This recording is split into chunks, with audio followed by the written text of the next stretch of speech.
Hello, ladies and gentlemen. Welcome back to Cheeseadelphia. My name is Fear Dragon. I'm joined by Zombie Grub once again.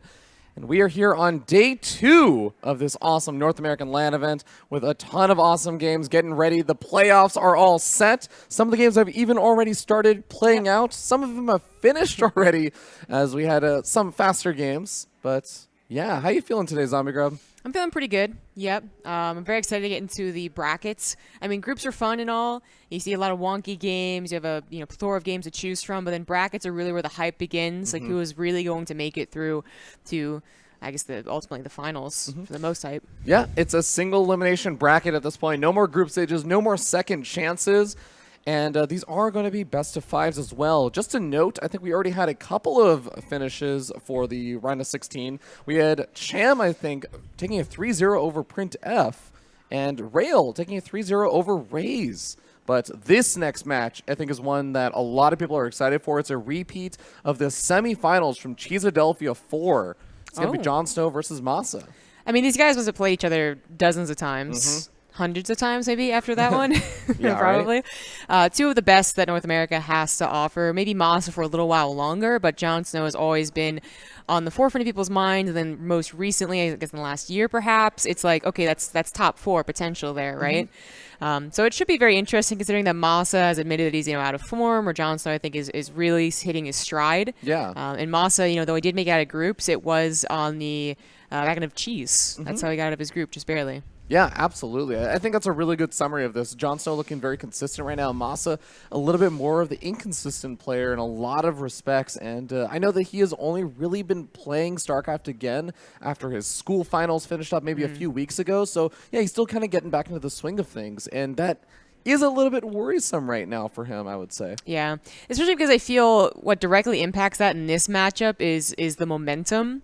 I feel like you really have to be quite on point to continue the momentum. Like your mechanics can be okay, so your macro's all right, but the minute that you are a little out of shape and you forget to look at your army while you macro back at home and you get swamped, you're just like, all right, got to reset from 0, okay? Put down the 4th base, get Liberators, prepare for the Ultra Transition because it does hit pretty hard, but MaSa does do mech. So that's more of a bio thing, which I do attribute to him just because he's that aggressive drop play, but he can do mech. And I would say that's actually a safer option nowadays as well as when you're a little out of shape.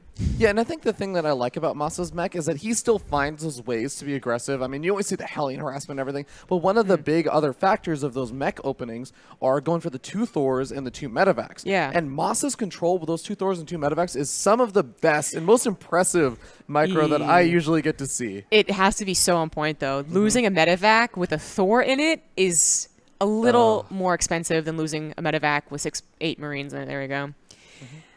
We do have the game ready almost, but we have a respectful question to get the skins off, which I guess is, I think we've been playing with some skins occasionally. Yeah. They're definitely there occasionally. This isn't a WCS event, so we don't have those rules. We like to show them off. But all right. Ladies and gentlemen, our first map, it looks like, is going to be Abyssal Reef for this Terran versus Zerg from the round of 16. The winner is going to actually have a very good shot of this. I think the winner of this side of the bracket has a very good shot of making a pretty deep run. So very, very important match. All right.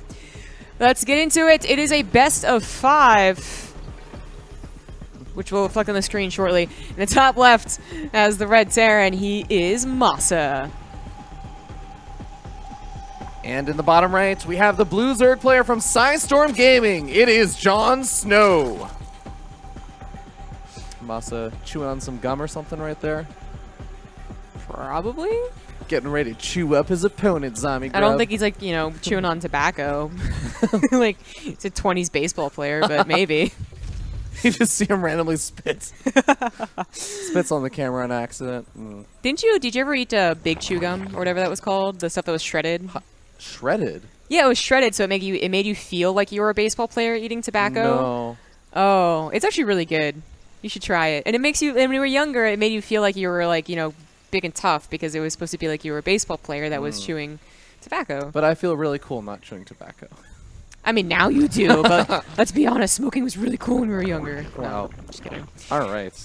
Well, on that note, this Terran versus Zerg, again, this is a repeat from the semifinals of Cheeseadelphia 4. And I would actually say that it was at the beginning of 2016, and it was real. Or sorry, the beginning of 2017, and it was really the beginning of the rise of JonSnow, I would say, in the scene. It went from JonSnow being one of the kind of top-ish players in North America to being one of the top players in North America, is where he 3-0'd MaSa in the semis. He went on to face off versus Suppy in the grand finals, and it was his first Cheesadelphia win. Wow, JonSnow taking his hands off the keyboard to drink that water. Impressive.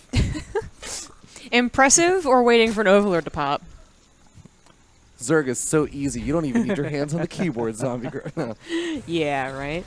So MaSa did go for the forward expand, which he is now using to wall off the left side, I believe, which is actually really weird. Okay, this is kind of a weird wall off. So you don't want to put like double engineering bay or something off of that left side because you will be trapped out of your third. But I guess the way that he's doing it is it isn't going to be a trap. Like he's going to have supply depots. Yeah, definitely a kind of interesting wall off over here. Looks like the drone going to be saved versus the Reaper. Goes into a gas geyser, but this is really nice for MaSa. He was able to get the Reaper here just around the time the third was trying to be taken, so he can delay it pretty heavily. Even the Ling's not really going after the Reaper, so they're not going to be buying time. That Extractor may even end up finishing up at the third, or he's going to have to cancel it. And the Reaper will almost guaranteed get that kill on the drone. And yeah, he ends up finishing the Extractor. So that was actually kind of oddly nice damage done there for MaSa. Yeah, I'm a little worried about this Ling timing. They won't have speed, so they won't even get damage done, even if the Hellions haven't popped, to be honest. But it would be a nice move to just send 2 Lings in there and then try and get the Scout, so you don't have to maybe put your Overlord in jeopardy later on. Yeah. But to be honest, it is so easy to scout with the way MaSa is built here. If it's a Hellion opener, really what you want to try and do is see an Armory, which wouldn't be down at this point anyways. So it's like, okay, the Lings don't do anything. Not such a big deal, but unfortunately they are found, which is a bit bigger of a deal. But I'll speak it in. Yeah, Hellions able to get some... Ooh, a nice little pickup over there where the Reaper uses the grenade and actually knocks some of those Lings back into the Hellions at the last second. More Lings coming across the map, but oh man, MaSa getting some really nice cleanups for these Lings. And these are all things that... Oh, JonSnow doesn't want to have to remake... Or sorry, MaSa doesn't want to lose all these units this early on. He does have some of those Hellions from the high ground whittling away at those Lings, but JonSnow kind of coming back after having lost a good number of Lings in the early game.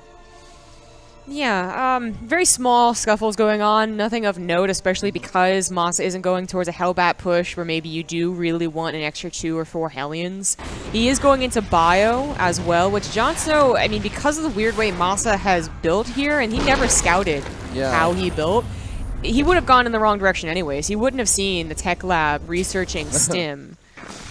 Yeah, it's such an odd placement for the buildings, and it's so funny that JonSnow just didn't ever scout the front entirely. He saw a supply depot or two, but he didn't actually see the placement of that factory. He didn't see the barracks being built over there, and like you said, like the tech lab or anything else. There's just actually only the factory inside the main base right now for MaSa, but finally another barracks being added on there. So we'll see if that ever comes to too much effect. The Viking going to be going Overlord hunting for now. Might actually be able to snag a kill on this Overlord, since, no, One Queen does have enough energy for a chance to use. All right, that's probably worth saving for the Viking. Yeah. Liberator is going to go the same direction, but by then the Queen should have moved. You got some safety Banelings coming in here, because again, JonSnow really does not know what's going on. What he does know is that it wasn't a Hellbat push, else that would have already happened, and it's not a 2-1-1, or it would have already hit, and you would have seen Marines more than Hellions, right? Because that would be a really weird way to open it, the 2-1-1. What does he know besides that? Not much. Was it a third CC? Is it Bio? Is it Mech? But there's been no more Hellions, so maybe that's also telling him it's more likely to be Bio. And I think he would just know how MaSa is recently playing, so I'd be guessing. Well, that Liberator doing some damage inside the natural, but after getting 2 worker kills, the Queens do manage to snipe it off, and not too much more damage is really going to get done over here at this point. So MaSa really just relying on trying to control the creep spread with those Hellions, trying to push it back while he gets up that good old Bioforce and gets up his first 2 medevacs. Yeah. Going for a 2-base opener here, not right into a third CC even after the Hellion production. It's still going for double upgrades. This could be a bit of an odd timing, one that JonSnow wouldn't expect, but because he has a safe amount of units, I would say, some Banelings, more Lings on the way, realizing that there's some type of push has to be coming, he should be fine. He's going to hit around 7 minutes, it looks like, because MaSa might even be heading towards that main. The medevacs are going towards the south right now.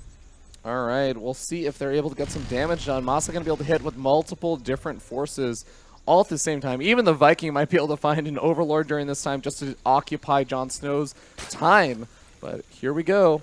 Units are about to move in. Well, they're going to boost into that main base, as predicted. It's always a little weird to have drops, especially later on in the game. In a Zerg's main base, you're just asking me to put on a creep. But this ends up being really perfect. It will be on creep, but I'm such a surprise. JonSnow was not in position. Trying to come back now, but the SimCity is going to work against him.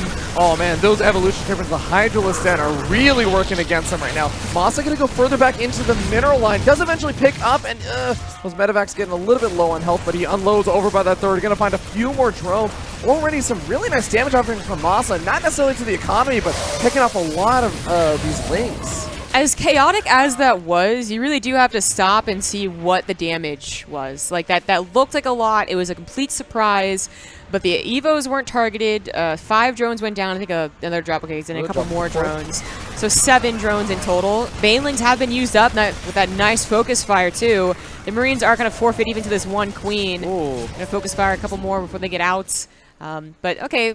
10 is different than 5, so I think that by doubling the drone kill count, that was pretty worth losing the medevac and most of the Marines. Now he has a follow-up push already ready to go. JonSnow is going to see this is not a 2-base or anything like that. The third CC is showing itself, but is he going to be prepared for this? Yeah, and that was a big problem, I would say, is that JonSnow lost, I think, 59 Zerglings to those 2 medevacs. Almost 59 Zerglings to the 2 medevacs. Lost a few earlier to the Hellions. And now it looks like some of those Hellions did get pushed back and turned into Hellbats now to help join for the Force as he pushes down these rocks and gets ready to move into that 4th. JonSnow really does need some good Baneling connections over here to try and push this back. I figure he also would have wanted an extra set of creep tumors, the ones he just tried to put down. That would have been really helpful too. But there's enough Banelings, it looks like, even with the Hellbats soaking things up. All the Hydras we really need is a nice line of Lings, which are popping out now. Yeah. MaSa getting forced back a little bit further. The Siege Tank actually unsieged, just walking its way in with the Marines, and the damage is getting done. We have 1 Siege Tank also doing some really nice splash damage now, as any of the units that try and come a little bit too close are going to get whittled away on. Yeah, that tank on the low ground is really sneaky. You can barely even see it. You just hear it and see its effects more than the actual tank itself. But this is going to be cleaned up. It wasn't the cleanest cleanup. 10 more drones went down, and the hatchery almost died. And this third CC, the saturation was a little late. There was like a very small link counterattack, as well as just MaSa got this later. It wasn't even an orbital when he set it down. So I think JonSnow's still in an okay position, but he really needs to get his momentum back. He needs to get that creep sort of a little farther out and get to a comfortable amount of Banelings so that that focus fire doesn't work again. I think that 4th base also is just feeling so vulnerable now. It's very low on health. I don't think that there are many queens with a whole lot of energy nearby either. The chance to use one of the queens goes down. MaSa gonna get pushed back with a Siege Tank providing really nice cover for any of these Marines poking forward, sniping off those Banelings one by one as well. MaSa is just looking for opportunities to move further in. But this is a really nice setup here. It was already such a small army that a direct fight probably would have been fine too, but ensuring the cleanup by going for the surround, and MaSa just has to stick at home. Finally, JonSnow gets the breathing room that he was hoping for. This is usually when a medevac would be very key to continue the momentum, and I think there is something in the natural, but not too much. Yeah. And it's a Liberator that is going to get a queen and a couple drones. That was a pretty late response. There's only 2 queens out on the map right now. Sure, there are those Hydras, and there is that Spore Crawler, but it does make it more annoying to try and deal with all this kind of random aggression. Yeah, even a couple Hydras being caught by Marines without any protection is expensive, and the Queens, I mean, when you only have 2, it's not about the anti-air, it's about these injects that are going to be missing. The Lings are still an important part, even though Hydras got better. They still need some type of protection. Even a second spin on Lings is important. And he could be running short on that. MaSa looking for an opportunity to snipe off that hatchery once again, but all the Hydras are there, always moving back in. He sees that the Hydras are slightly out of position. He's going to be able to gun it down. Gets out of there without losing a whole lot more. Looks like that Liberator's still getting some damage done at the same time. There was a Ling run over by the 3rd of MaSa, but the Hydras chasing back those medevacs. Yeah, but by getting that 4th base and JonSnow never double expanding, getting to a 5th or a 6th, that does hamper his economy. He finally gets an opportunity for another Ling attack. He tried and then just tried again, basically. But there's also a 4th base for MaSa that I don't think he's going to be able to do very much about. This counter from JonSnow isn't going to get much done, especially if those tanks were sieged. Oh, yeah. That would have been really rough for JonSnow. He would have lost a lot of Hydras right there if they were sieged, but Well, now what is JonSnow's plan? It's so weird of a game because the supplies have been very close for a lot of this game, but it just feels like the momentum has constantly been favoring MaSa, and the pacing has constantly been favoring MaSa. Yeah, I was worried, that there would be a time where he didn't have enough of a follow-up and then a follow-up because something went wrong, but he's actually been pretty on point. JonSnow has been appropriately put on his heels here, so in a different game, he never lost that 4th base and is already on a 5th and then already has that hive because we are seeing our Zerg player trying to start the transition, realizing he really needs to if that 3-3 is going to finish for MaSa. Yeah, and that's never a great feeling, right? Where your hive is going to be finishing around the time that your opponent is getting some of their +3 weapon or armor upgrades. It feels really uncomfortable. There's going to be this huge vulnerable point, and MaSa has already been trying to exploit any vulnerable point that he's been seeing. Yeah. Now, 20 army supply difference is nice for MaSa, especially because a lot of it is in a tank count. But if JonSnow could get maybe even a 270 surround here, 3 different avenues, that could take away the power, and it looks like he is setting up for at least something. They got an army to the left side, and then an army, of course, dropping the main right that now. would be 4th. MaSa getting some damage done over there. Also spots out that hive tech. Is going to see the Ultralist Cavern coming down if he's really paying attention. Actually, it's just outside of his vision range.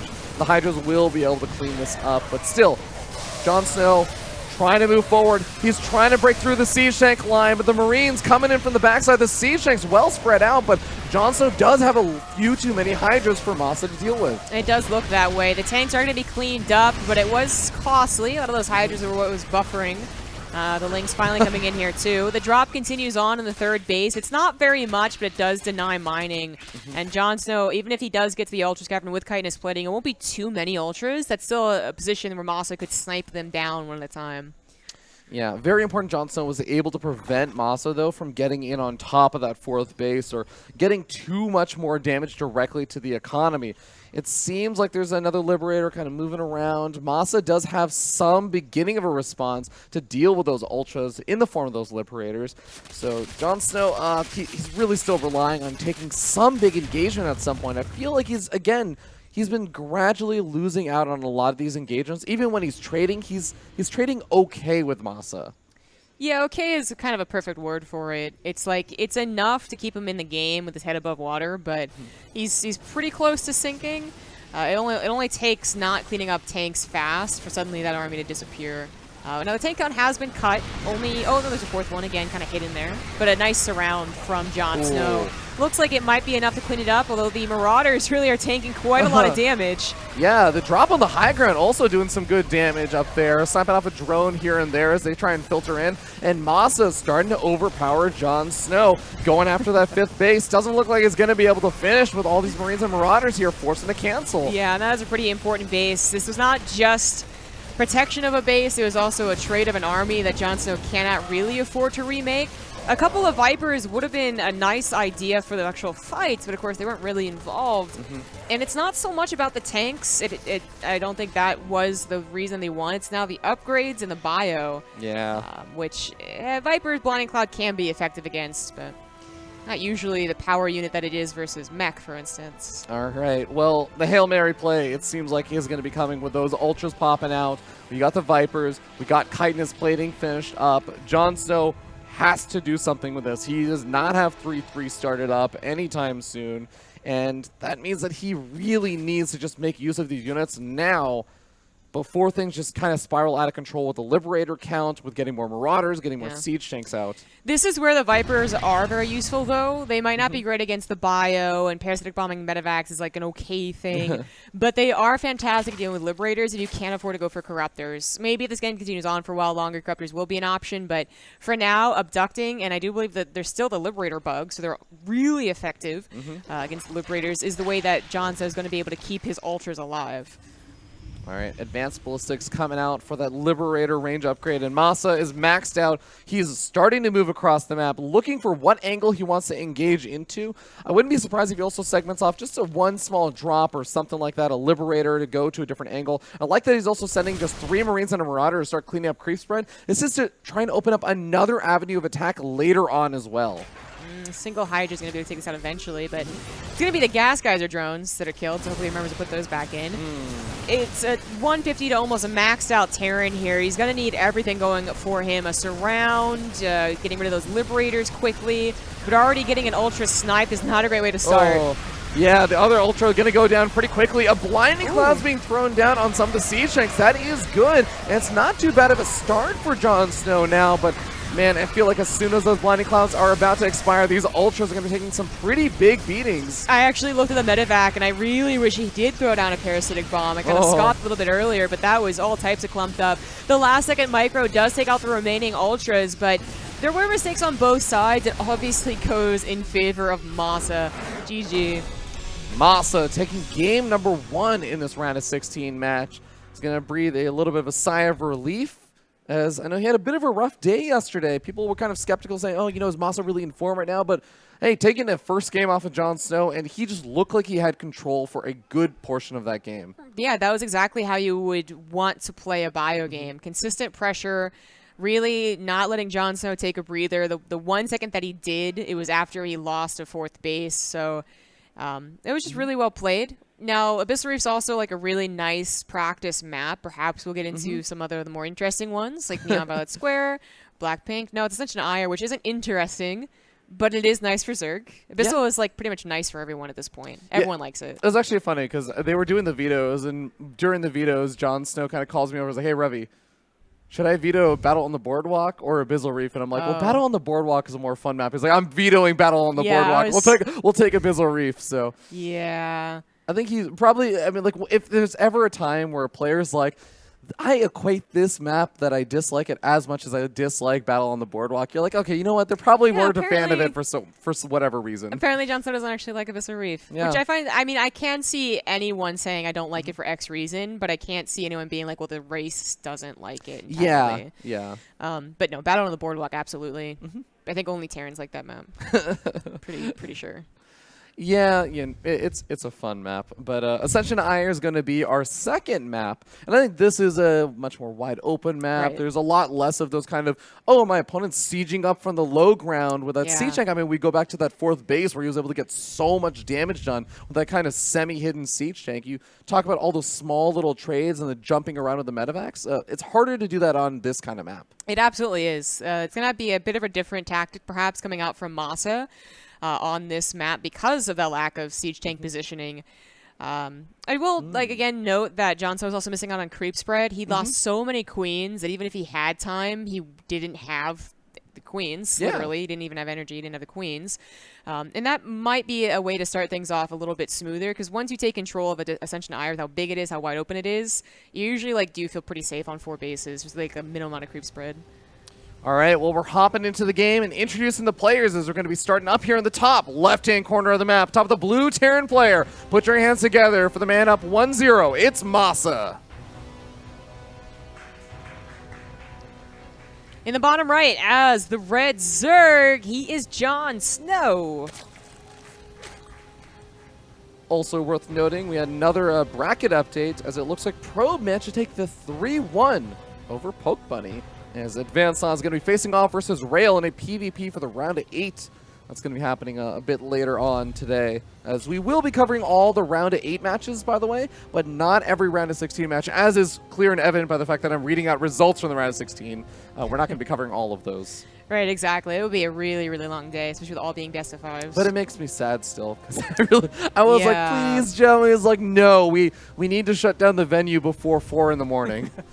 That would be a really long day. Already with every single round of 8 being cast, it's going to be fairly long. Condensing a huge tournament into 2 days is an admirable task, So, gotta cut corners somewhere for Dragon. Oh, okay. Well, you know, it looks like JonSnow is going to be going for a much earlier pool. He goes for the early 6 Zerglings. He's going to move across the map. And oftentimes what you're looking to do with this kind of thing is try and delay that command center. And MaSa going for that low ground kind of wall in once again.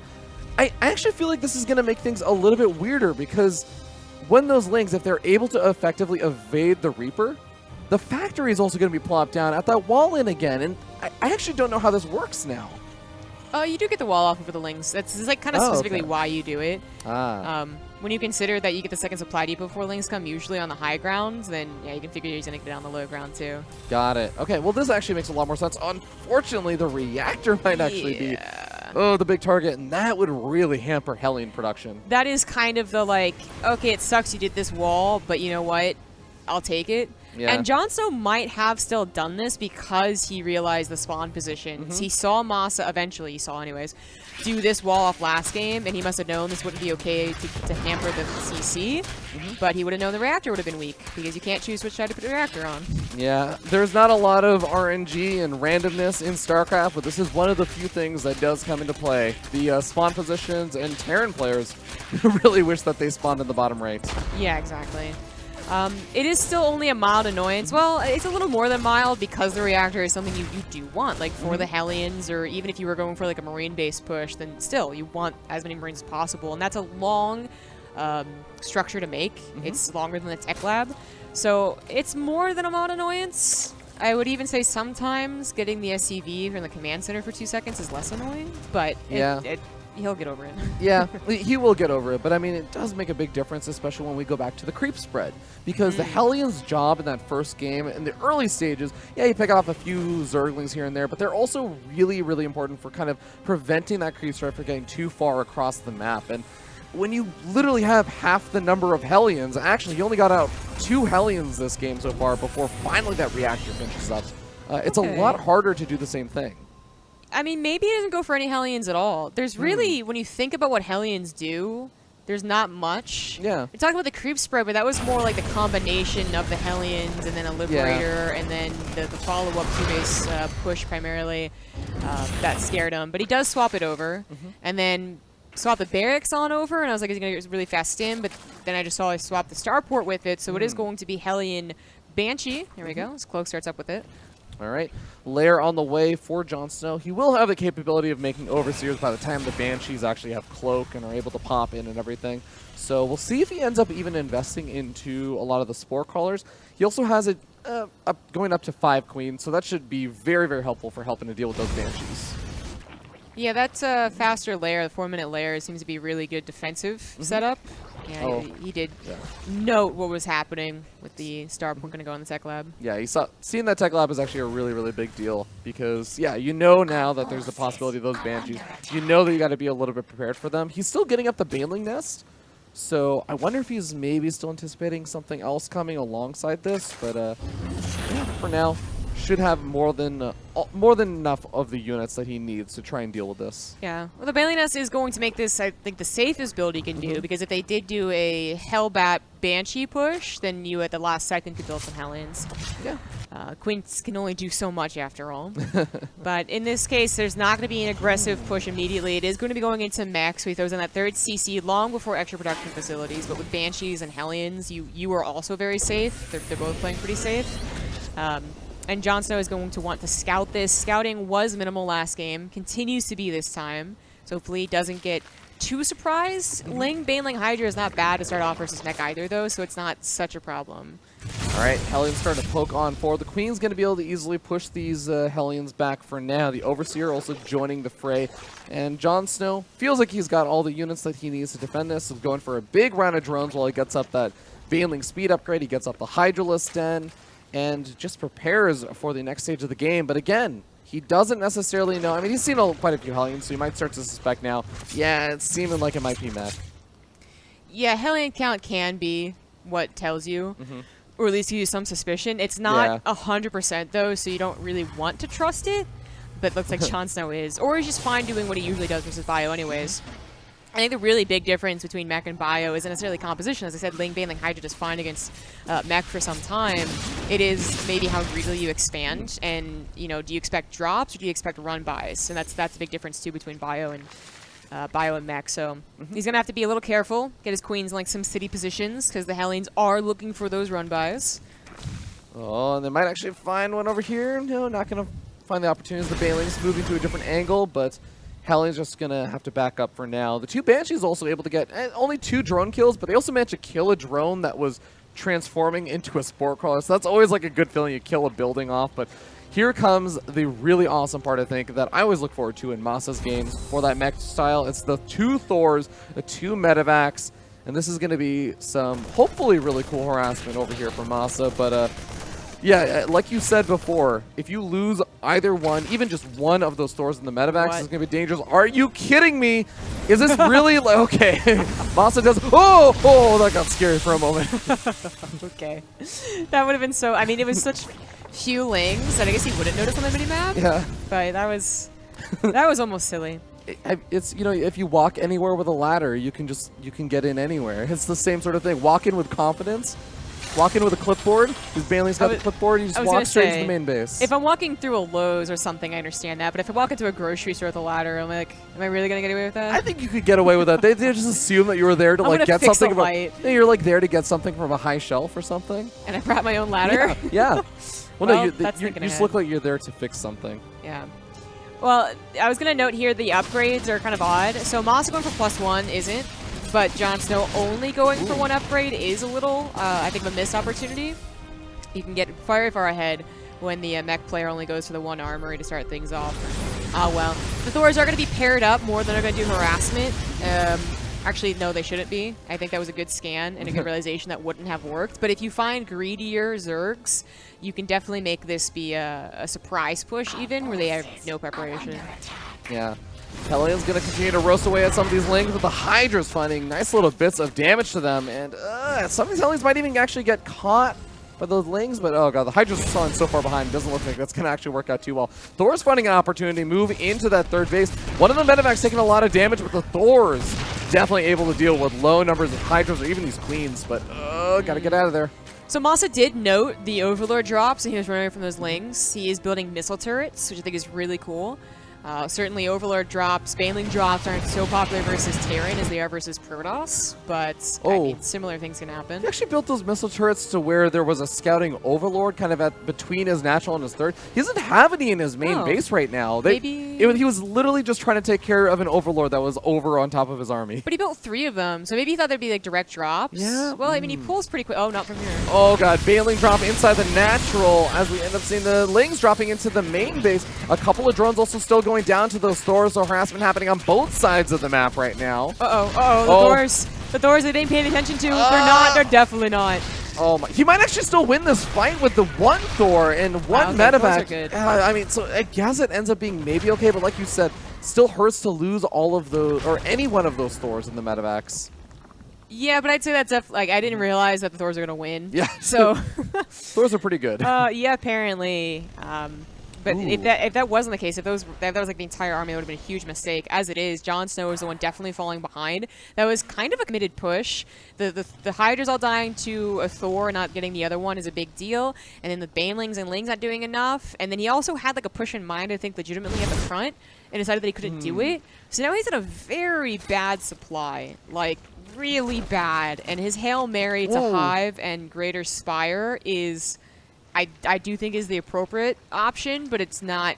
I don't know if it's going to work. Yeah, I was a little confused because he actually had 2 Spires on the way for a moment. He did cancel one of his Spires at the last second, realizing, yeah, you know, if he just wants to go for the Greater Spire, he doesn't really need to get a second one. Thought for a moment he might go for like double upgrades and just pump out a crazy number of mutas with that gas bank. But well, for now, I think that you're most likely right. We might be seeing that Greater Spire soon, but even now, having sniped off one of the Thors, there's actually not an amazing response if there was like a big muta tech switch.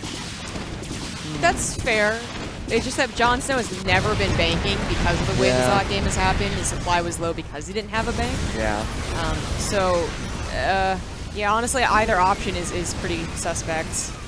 Okay, Hellions baiting those Hydras into the siege tanks finally, but they're already taking good trades. The Hydra count has been significantly reduced, and oh boy, this is definitely getting a little bit rough for him. JonSnow is going to be building Vipers now to try and buy time as well. Unfortunately, MaSa should start spreading his tanks, and with the Hellbat still being a pretty big supply, even with some good Blinding Clouds, the trade would probably be effective. This is the weakest point that Mech would probably be, though, on this huge concavable area. But the supply is really telling the tale. I think he's okay doing this. Oh man, there's actually no Overseer here on the south side, so these two Banshees are going to go ham, sniping off the Banelings that are being morphed in. This is so annoying for JonSnow. He was trying to set up for a concave from the north and the south side, but the south side is getting picked off by the Banshees, and the north side was 3 Hydras and a Queen Zombie Girl. That is not really looking too great. MaSa's spread could be a little bit better. You don't just want to spread, you also want to be in range to still have all your tanks firing, but the Vipers are very hesitant to take any fight whatsoever. They're not feeling confident here. Continue to want to buy time until Broodlords because he knows that would force MaSa back, whereas the Vipers would just be a question mark. All right, here we go. Some blinding clouds coming down on those forward siege tanks. Hydra's taking out a majority of the Hellions, so those are the frontline buffers, but oh god, that siege tank line is just not something JonSnow can push into. And MaSa should be realizing something is up. He's like, why don't you have a maxed out army? I didn't have that great of an early game, although it was pretty good. And a couple of Vikings are on the way. Maybe a couple Thors would have been really safe, but it's only going to be 3 Broodlords. 5 Corruptors to try and help out after that is enough anti-air. Yeah, I mean, yeah, the couple of Corruptors is going to be kind of important to protect these Broodlords. Otherwise, even the Liberators could just jump on those Broodlords and start taking them out. MaSa finally scouts out the Broodlords, begins that Viking production back at home. Looks like he might end up losing one of his Vikings to the Corruptor, so not a bad start for JonSnow. You might actually finally be able to break this entrenched position, but again, he's already taken so much damage in the process. Yeah, the Broodlords really were a Hail Mary, and in this case, they worked, but very temporarily. MaSa should have maybe 1 or 2 more Thors anyways, for just in case, and probably should have added the extra starports earlier too. But whether it's Thors or Vikings, his production will outshine JonSnow's. JonSnow loses a base while it's always going on, and now he's going to lose more drones. Oh man, he's going to lose all of the drones over by this 4th base. Even Hellbat's coming out. And yeah, you know, Hellbats do pretty well versus just raw Zerglings. Some Hydra's going to come out, and they will be able to clean this up. But man, again, at what cost? JonSnow's down to just 48 workers. He's barely on 4 bases. I mean, can we even count this as 4 bases at this point? As he's not really mining from his main, and his natural's about to go dry. This is just such a bad start to the game. Well, start's not the right word. At minute 8, I feel like it was really already bad for JonSnow. Yeah. We've seen like maybe he wanted to just attack with +1, laying Baneling Hydra, but like there was absolutely no opportunity to. He was like deflected before he could even try, and from there, forcing his way up to Broodlords was his only hope. I doubt he would take a good Viper fight. He has a chance if MaSa really screws up his counter to this. But how is that really ever going to happen? He's going to need like at least 12 Broodlords, I think, before that really gets to be a possibility. The kind of interesting thing is MaSa is actually going back to medevac production as he built some Thors, and he's only got 6 Vikings. So, I mean, I can actually start to see some semblances of MaSa maybe taking some bad fights, but oh god, if he siphs off this 4th, I just don't know if JonSnow can get to that point. He's going to focus fire, it looks like? Okay, maybe he did, but he didn't now. Oh, a lot of drones going down. JonSnow is still relying heavily on the Broodlords being the ultimate unit here. And I think you're right. Going for Drilling Claws drops on Broodlords it's fancy. And fancy sometimes means, like, you mess up once in your micro and you're dead. So that's like the one concern. But then again, 4 medevacs, almost all filled with Widow Mines. Some of those are going to be able to burrow. And I'm not sure JonSnow is going to be expecting this. This is certainly, I mean, we're certainly going to see something odd happen over here as we got Siege Tanks and Widow Mines and Hellions all floating on over. The Lings do scout this out, but I mean, what are the Broodlords going to do? Gradually float their way over to the main base? Yeah, they may make it there after the Hive and the Infestation. Both of the Infestation pits have been taken out. Yeah, JonSnow been making a couple of double buildings here. Maybe not feeling so great after that first game, and definitely won't feel great after this game if he ends up losing it. I do find this decision very weird to do this drop with Widow Mines, but the Broodlords are so out of position to begin with, it doesn't really matter. Now here they come, with the Vikings taking care of them first and foremost. Parasitic Bomb won't be enough if he spreads. But the Hydras are underneath, so maybe a couple Broodlords will live. Yeah, actually 5 of them are going to live. He's going to get a full cleanup over here, and he loses 1 Infestation Pit. Zombie Grub, he has the 2nd Infestation Pit. This is why he made it. Yeah. I didn't see the 2 Broodlords from behind, but that did get a cleanup. I was hesitant because the Widow Mines could have been a surprise, and the way that he did that just made them something that JonSnow could be like, okay, how do I deal with this? Instead of just being like, oh, okay. Well, he taps it anyways. Yeah. Right. I mean, it was down That's to fair. 32 workers. He lost an enormous amount of his economy, so I don't really blame him there. But man, JonSnow now going down 0-2 to MaSa, and we were talking about at the beginning of this that a lot of people were kind of expecting JonSnow to be the bit of the favorite here. He was just really consistent. He's been on the upswing. MaSa coming back after a bit of a break during his school finals and everything, but he's looking really solid. Yeah, he is. He's looking like MaSa we would expect. Yeah. Whereas JonSnow, maybe not so much. He got, what was the first game versus Bio? I think maybe just lost momentum a little Abyssal too Reef, quickly yeah. on Abyssal Reef. And apparently he doesn't like that map, too. So Yeah. there's that. But then that second game, really, I wonder if it was not scouting mech that really threw him off. The way that he was playing didn't seem like, you play against mech, there's that, here's the basics how to play. Let's Yeah. do something fancy. Take a lot of bases, defending against the Hellion run buys, get the drone count high, and then build an army, and then tech up. I mean, that's the very basics of playing versus mech. But you can do, like, timings, and you can do drops, and you can do fancy things, too. What he didn't seem like it would be very good against mech. So that's why I was like, maybe he was expecting Bio.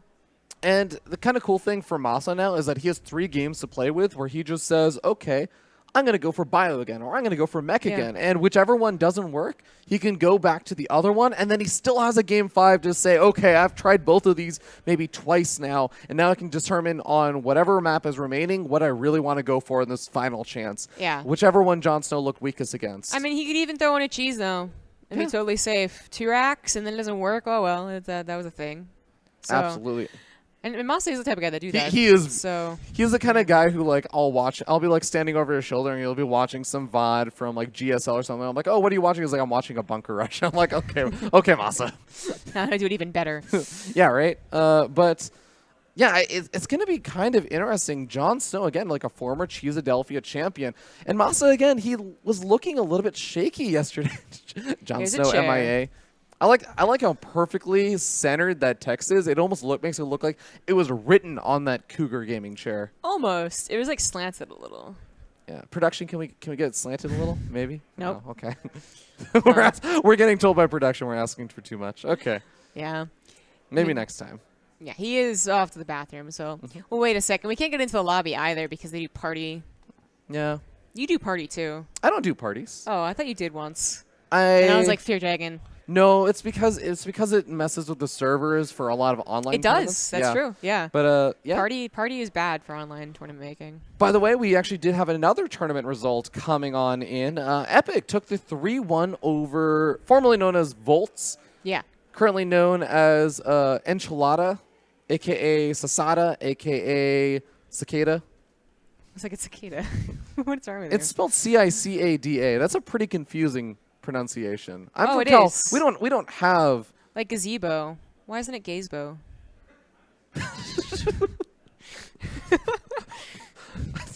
I don't have a response to that one. All right, then. I was hoping you would know. Oh, okay. Well, yeah, and wow, actually Tesla taking the 3-1 over Cuddle Bear. That's actually really awesome. Tesla, again, another one of those players that I am super hopeful for at every given moment. It's like, man, Tesla, he's like this really promising Protoss player. Is he going to choke? And, like, he's actually playing really well this event. I'm super happy for him. I think he's finally starting to get over some of those, I don't know if it's like land jitters or just expectations or what. I guess so.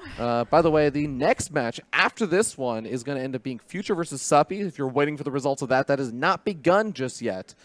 And, of course, the winner of that is going to get the honor of facing off versus Cham. That is going to be a really, really big match, I think, also. As Cham, one of the big players, I think, that has an opportunity to do very well in this tournament.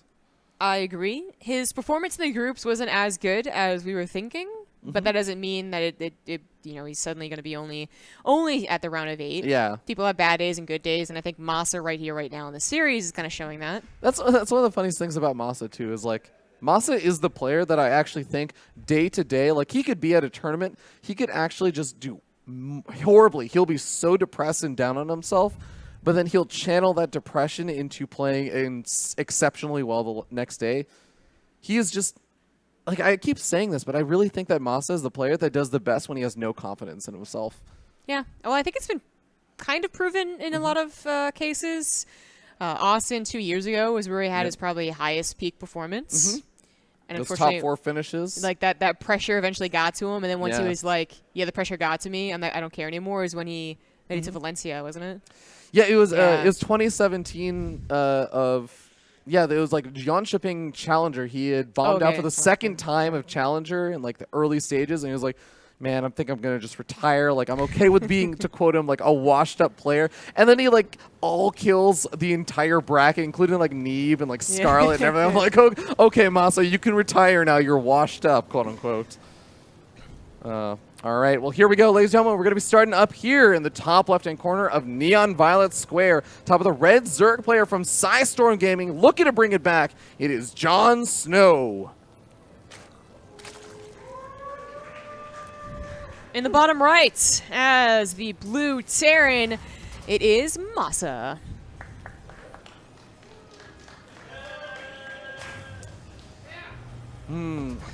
JonSnow really got to halt the momentum of this guy. I think MaSa has also been like a pretty momentum-based player. He's the player that I think, at least in a series, like his play style is also very momentum-based. We kind of saw a little bit of that in game number 1, but he plays very scrappy games a lot of the time, and I think it's in those games that he finds that kind of, oh, we're constantly trading, and somehow he's just sort of edging ahead with little bits of nice micro and that kind of stuff. More often than not, more so than just like, I have a big macro army, and I'm going to roll over you now. Yeah.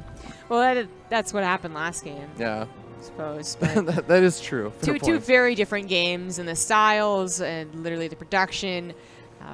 So MaSa, I mean, as we said, can kind of show it all. I mentioned mech, and then we also were talking about racks, proxy racks, but it was Neon Violet Square, which you didn't quite know then, and that's a very difficult map to proxy 2 racks on. So goes for the wall off again. Spawns on the right side too, so he can appropriately wall. Well, we say that, but actually the placement of that barracks means that the add-on will come to complete the wall in at the top side. Yeah, but that's still a good thing, because I was going to mention that. Like, that's the downside of this map in general, but he probably prefers that, because at least it's a wall. Yeah, and if JonSnow sends his lings up the ramp instead of around to the other side, then they're just not going to be able to pick off anything, because it takes too long to swing all the way back around and try and pick off that reactor. Exactly. So I think he probably got his best. I mean, you know, if it wasn't the case, it's not like this guy super depends on his front wall off to keep him. It's just something that he does in particular. JonSnow has his Overlord over the destructible rocks. That's not like safe by any means, right? I mean, there's not a Marine walking around trying to snap off Overlords right now. You can't see It is high ground? The rocks? I'm like pretty sure I tried killing things over rocks before, but I might be wrong. I mean, we could literally check. I thought that's what you were gonna do. I mean, I'm a Protoss player, so well, I mean, there's no units over there to actually Oh yeah, you're right. check the vision for. Yeah. It doesn't do anything else when you're over high ground. No, it doesn't. No. But he did scout the rocks, though. Yeah, yeah. So I guess it isn't high ground. And again, like there's not exactly a Marine to snipe it off, so it's Yeah, not a huge there's deal. Yeah, I guess eventually he'll move it over to the podium, which definitely is, and then, yeah, because the rocks, like, it's better to see what's going through those Neon Violet squares. Right. Well, Reaper poked on forward, just try to get a little bit of scouting information, gets forced back, doesn't really get too many kills or anything like that, but scouts out and confirms the third base location. And that's all I think that MaSa really needs to do for now. He'd love to move back in with the Reaper and the Hellions, get confirmation that drones or stuff are being made. There's still actually a lot of different Zerg all-ins you can do versus Terran, so gotta be keeping an eye on it. There is, but I'm not sure many of them are that good, to be honest, against someone who's playing safe anyways.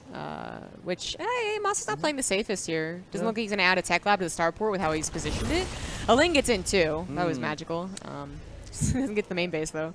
Yeah, doesn't quite scout out these starports, although I guess seeing that the tech lab was still on the barracks right there and that the starport wasn't really down there, probably good enough to say, yeah, I don't think there's a Banshee coming or anything.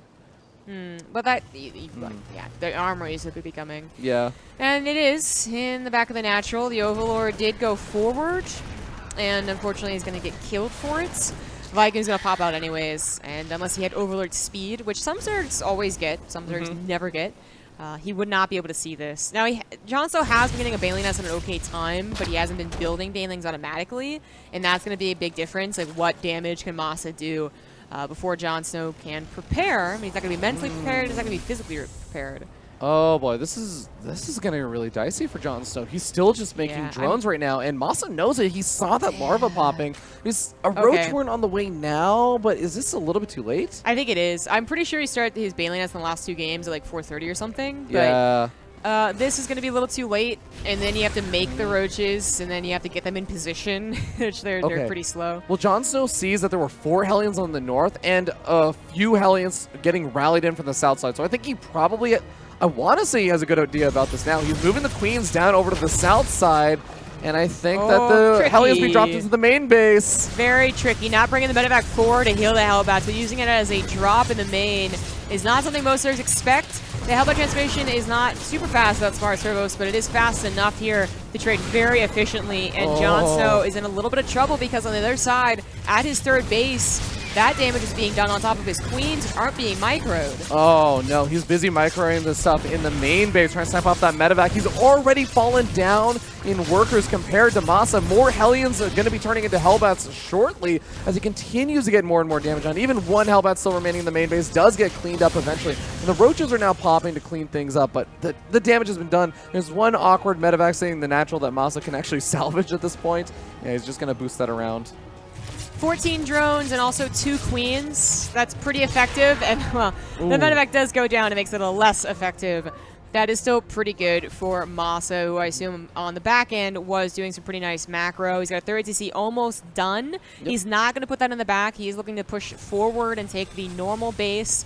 Notably, he is going for bio, which, I mean, if he's going for mech, he could have swapped that tech lab already and had tanks, but because he doesn't, I think the bunker's definitely appropriate. He saw roaches pop, and he doesn't know if that was just a, oh shoot, it's late and not useful, or if that means he's about to try and attack.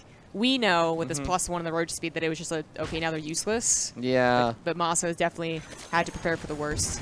All right, Liver are going to be sieging up in the main base. Sport Crawler plus the Queen should be able to deal with this, or at least push it back for now. Sport Crawler not able to get any hits off. But yeah, I mean, JonSnow also only has +1 missile attack coming out. He doesn't have a second evolution chamber. MaSa getting up that 1-1 even faster than the single upgrade. There's finally the second evolution chamber coming out for JonSnow. And, oh man, what is JonSnow going to do about this situation? He's been able to drone up back to a kind of a healthier count, but he just doesn't really have a lot of the tools to deal with the next wave of aggression that's going to be coming out from MaSa. Yeah, I have an Infestation put all the way. I would really like to see Roach Ravager and Infester. It's not as effective now that you can't burrow Fungal, but it's been something that just fell out of the meta a long time ago for other reasons besides the burrow, because that was pretty recent. It still is a great comeback tool or time-buying tool, like either one, which I guess in a lot of cases are the same thing. As you threaten the Fungal, and then they don't want to go on a creep as well. But we'll see. This could also be for that Hive, although without Hydras, I feel like it's less. I know it's for the Hive. All right. Roach. Okay. Viper. Roach Viper. All right. Yeah, you know, I mean, there's going to be a pretty heavy siege tank production coming out from MaSa. He already dropped down, I think, that second factory. He's getting up the tech lab on it now. So he's going to have a decent number of siege tanks, so good opportunities for those blinding clouds. One infester being made. I feel like I've seen a few Zerg players try and go for these infestors, and like the fungal growths can be okay, but how do you feel about the new fungal growth? I don't think that Burrow Fungal was game breaking, really. So that I don't think say about the balance of it, but I do think that it was more of like kind of like a BS thing. like does it really need to be in there? That said, if this was going to be the difference maker of the matchup and Zerg was struggling, I'd be like, yeah, give them Burrowed Fungal back. But it seems to be an okay matchup, I think, all things considered. So, right, I was going to talk about how even though he's going for roaches and the +1 melee up or missile upgrade now, that doesn't mean he's not going to go for ultras. So it is going to be a very old way of playing roaches for that mid-game defense, and then you are looking to get to ultras. Sometimes people go for the melee automatically, sometimes people out in the missile, but the Carapace is still being upgraded, and that's what's really important, but it's a Spire. Okay. Spire it's and both. Ultralisk and Vipers and Infestors and a Baneling Nest and missile attack upgrades and melee upgrades. We were correct about everything we ever said. We literally got everything. Yeah. I mean, how do you counter one of every unit, Zombie Grub? Yeah. This is pretty greedy, though. Jokes aside, getting literally everything here is asking to have trouble when MaSa does push. Now, MaSa's not doing a great push here. He doesn't have like a 2-2 3 base basically all in mind, he's already over halfway done on his 4th on the gold. So this is something where JonSnow probably was correct in being as greedy as possible. He's not maxed out, and it's so easy to max out with roaches because everything's going into tech and saving up for better units. Yeah. I guess there is the question, is MaSa just going to be pushing out with that 2-2? As that's going to be pretty close to his max out point. He's just going to continue to do little bits and pieces of damage with these drops. He's got the drop on the south side. He's still got the double drop on the north side that is ready to move in at some point. But 2-2 getting awfully close to finishing up. And I think I heard a couple of those siege tanks unsieging or maybe getting ready. And yeah, there's the move out. Yeah. I mean, he should time it with 2-2. This could still be pre-ultra, but it's not quite as dangerous as some of our old-fashioned pushes. I mean, I'm talking like U-Thermal a year and a half ago at this point, which is 3 base all in basically, and hope that he won. Now MaSa will have a way to transfer out and probably into Liberators. He's already got the second starport on the way, but he just needs to be sure not to lose this fight horribly. Ooh. Like, don't get surrounded basically on creep, and he'll do okay. Yeah, MaSa going to try and knock down these rocks. Oh, a lot of Banelings being morphed in right there. And this is going to give MaSa more opportunities to try and snipe off some of these Banelings, take out some of the big tech units. It's more of the Banelings finishing up, but wow, Baneling speed is actually not finished either. And MaSa is stimming up pretty heavily right now, but it seems like there's not really a whole lot to threaten this army. These are going to be some pretty good blinding clouds. Ooh. Those tanks were not split, and the army is now disjointed away from them. They could pick up, however. MaSa is not choosing to. Perhaps distraction somewhere else or just trying to run away. Down to 1 medevac. It's not going to be very many units to save, so he just takes an ultra with him.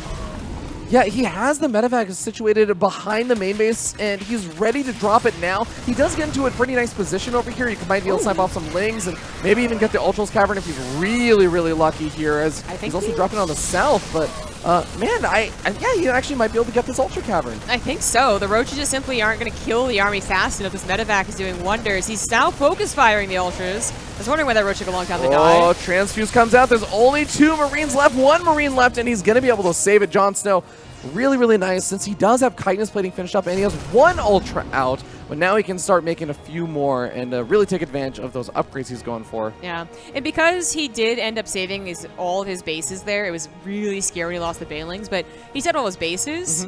He is now at a point where he just, like, he has everything for him. He can go into anything. He can go into Corruptors against the Liberators. He already has the Vipers that can get energy that survive that attack, too. And I would JonSnow in a pretty good position. Good fungal growth, actually locking down some of that bio, but oh man, those squares really messing with those Ultras, and he's going to end up losing 1 or 2 on the retreat as well. The Lone Infestor is now dead. Yeah. Oh well. Greater Spire on the way for JonSnow, and worth noting that those melee upgrades also benefit the Broodlords, as once those Broodlings pop out, it's not for the initial attack from the Broodlords, but the additional attacks from those Broodlings do actually benefit from the melee upgrades. And on top of that, he's got those Ultras, he's got most of the tech that he could really want for as soon as those Broodlords finish up, and he's even gotten that +1 Carapace for the Broodlords, so they'll take more hits from those Vikings. Yeah. As I said, JonSnow has a lot of choices here, and I think he's in a good position. In a choke, his Ultras could still, die, but I think right now it's the situation where Ultras, if they never die, that's so much money saved. You really can go into Broodlords and Vipers. But this is a little awkward. 1 Viper gets sniped, nicely done, lands a Blinding Cloud that does nothing. Basically. Almost kills off an Ultralist over here, as it is going to eventually go down. The Blinding Cloud's catching some of these siege tanks, but man, JonSnow does come in from the backside, is able to snipe off quite a few of these units. MaSa eventually just going to start running out of stim on these units. Is going to end up losing a lot of them. He was going for the drop on the right-hand side of the map, though. He snipes off that gold base. That's a huge deal, and he goes back into the main base. Oh, he might go after that Ultralist Cavern once again. This is really important, because if he was just, saying, oh god, I guess I've lost my army and stayed turtling at home, I don't think he has the correct composition yet to take it on. The Corruptor's continuing to kill the medevacs, so even though he grabs the Ultralist Cavern, that's just a matter of time. I don't know how long it takes to make, but like a minute, okay? And I think JonSnow can buy a minute. Yeah, this is turning into a really weird situation. I love that kind of 1-2-3 punch. MaSa drops in with the 3 medevacs over by the gold. He gets pushed back, so then he moves in on the left-hand side, is able to snipe off that base, pulls all of JonSnow's army down to that south side, and that's when the 3 medevacs go back into the gold, kill that off, go to the main base, and find some damage. Yeah. Now, it is important to note, JonSnow is not going to try and remake the Ultra Cavern. He is low on minerals and gas, and at this point, it is important to just get to Broodlords. I think he realizes that there is not really a counter to that. It's tanks and liberators coming out right now for MaSa. I mean, he's getting all of his upgrades. He's continuing to expand, so eventually he will have something solid against the Broodlords, whether it's just taking a good army fight on the ground and then stimming underneath them, or actually eventually getting to plentiful amount of Vikings and ghosts, for instance. All right, Liberator harassment coming in at that 4th base. JonSnow has a very healthy worker count, especially compared to his base count. But the base count is the more important thing here, and he is starting to get that gold base sniped off once again. He's pulling all of his units away to defend the push in at the front, but MaSa just kind of baits him out and then retreats, and he's going to snipe off the gold. JonSnow really needs to give up on the idea of expanding out because, I mean, maybe eventually he will. But he could just easily expand to the back. He still has his natural, which would give him a lot of gas at the very least, and still something in terms of the minerals. Oh god, even the back would be really nice, and even the bottom left-hand side, because at least then his 3 most important bases are all just kind of situated in one place, so these slow Broodlords can actually help defend a little bit. The Ultras, of course, are still going to be really nice as well, but all right, MaSa going to continue to try and pull JonSnow apart from multiple different angles. Loads up 2 more medevacs. We got a little bit of a bailing run by moving into that 4th base for MaSa on the top right, but Planetary Fortress says no. Yeah, exactly. Oh, JonSnow was able to get to so much tech, such a greedy opener, but not able to really follow through and keep his economy alive. Snipes off some of these Broodlords. I mean, some good Blinding Clouds coming down, but they expire before they really get to matter. This army is pretty stimmed up, so the Ultra is going to be able to do some really good splash damage here, but MaSa snipes off another base. He's going to lose this entire army, but he drops in at the gold again. JonSnow continuously losing all of his economy. Yeah, this is, it's not tap out time yet, just because JonSnow does have a bank, and MaSa is trading here with his own units. But this is really telling a tale. JonSnow losing a very important 4th base. He's going to be able to double expand once, and if he does that, he won't have a big army. We got Ghosts coming out soon as the Ghost Academy is there. We got, of course, the Planetary Fortresses for most of the kind of newer expansions. The gold base for MaSa. Still got a Planetary Fortress. Got the top right base of the Planetary Fortress. Another command center being built. It really is just the story of MaSa is able to take these inefficient trades, but he's killing off the economy of JonSnow. So unless JonSnow wins one massive engagement and just steamrolls JonSnow before he can remake units, or sorry, MaSa before he can remake units, I don't really see the glimmer of hope for JonSnow right now. Nah, I don't either. It was Battlecruiser. He probably should have made a Liberator if he's anything like me. Yeah, he didn't really research Yamato cannon or anything, so I feel like he's not just like, oh, I'm going to snipe off the Vipers with Yamato cannon. He could teleport into the main base and snipe the Hive. Why not?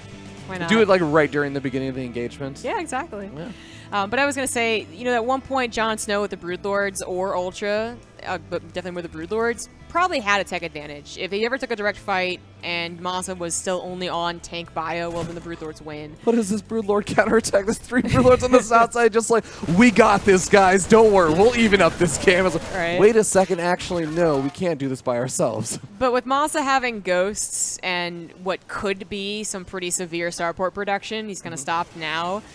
He has all the tools against JonSnow's smaller army. He's going to have 17 ghosts, Zombie Guard. He's going to have 18 ghosts. Many. He has 2 nukes on the way.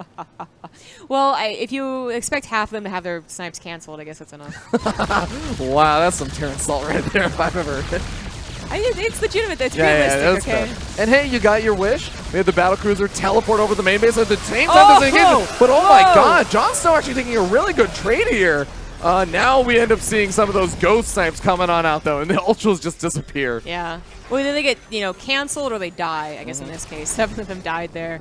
But still enough of an army left over that, those Liberators. Are there any Corruptors? Okay. 5 more are on the way. I like how the Ultras were retreating from the Ghosts, but then the Liberators siege up. But actually, that's not a safe place. We'd rather take on the Ghosts. And they are actually going to be able to kill off the Thors and the Ghosts over there. Yeah, this was not a bad start. But it comes down to JonSnow not having much of an economy. Yeah. Vikings are taking on the Corruptors. I actually think the Corruptors win this fight, maybe. The upgrades? That's really close. The upgrades are in favor of MaSa, actually. He's got 2-2 on those Vikings. Because he started upgrading the armor, which is more popular lately. Oh, Parasitic Bomb going to actually kill kill all the remaining Vikings. But again, it's like you were saying, what is it really going to do? It's not like there are even any Broodlords left over to protect. It's just the one Viper that's actually already a little bit dead. GG is called. MaSa takes a 3-0 over JonSnow. Not at all what you're expecting. Maybe MaSa with a 3-2, but to just 3-0 JonSnow in the round of 16? Well then, I have to reevaluate stuff.